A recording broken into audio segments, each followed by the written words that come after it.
Des billets d'avion moins chers, le maire de Fort-de-France appelle à un cessez-le-feu à Gaza et un jeune de 18 ans poignardé en plein cœur le soir d'Halloween. Bonjour à tous, Alexandre de Resca et aujourd'hui on va résumer l'actualité du 30 octobre au 5 novembre 2023. Aujourd'hui il n'y a pas d'actualité urgente mais restez bien jusqu'à la fin parce que j'ai un cadeau pour vous. Les billets d'avion pourraient être plus abordables en Outre-mer dès 2024. L'amendement déposé par le député de Fort-de-France Johnny Ajar visant à appliquer le dispositif de continuité Corse en Outre-mer a été adopté en commission des finances.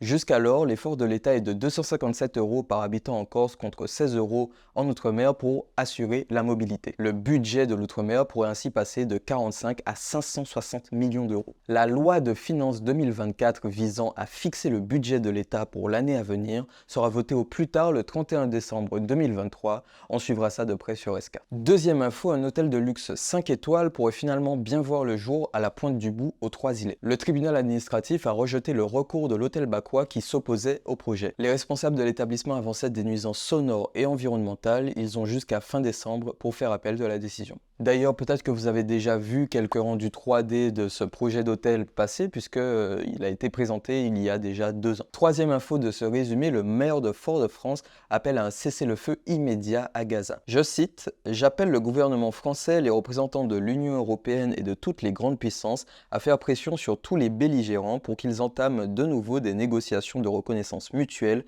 pour une paix durable dans la région », explique-t-il dans un communiqué. J'ai envie d'offrir 2 places pour le concert d'Aya Nakamura à ceux qui écoutent la version podcast du résumé des actus. Donc, écoutez bien mes instructions. Il va falloir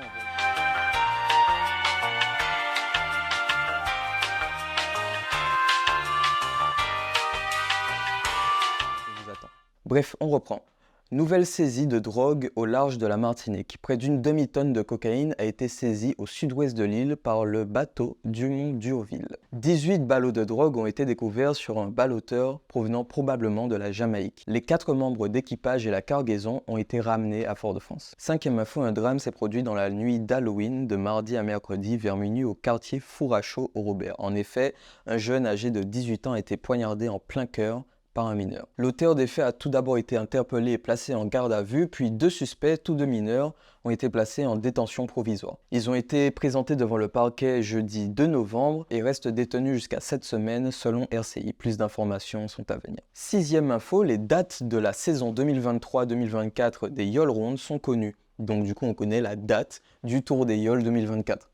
Et oui, le tour se déroulera du 14 au 21 juillet 2024 cette année, donc 2 semaines environ avant la date habituelle. Le tour se déroulerait aussitôt, notamment en raison des Jeux Olympiques 2024 à Paris et des moyens de France Télévisions. Et voilà, merci d'avoir suivi ce résumé de l'actualité de la semaine du 30 octobre au 5 novembre 2023. Comme d'habitude, n'hésitez pas à suivre les réseaux sociaux de Resca pour rester informé en continu toute la semaine. On se retrouve lundi pour le prochain résumé de l'actualité et d'ici là, portez-vous bien, c'était Alexandre de Resca. Ciao!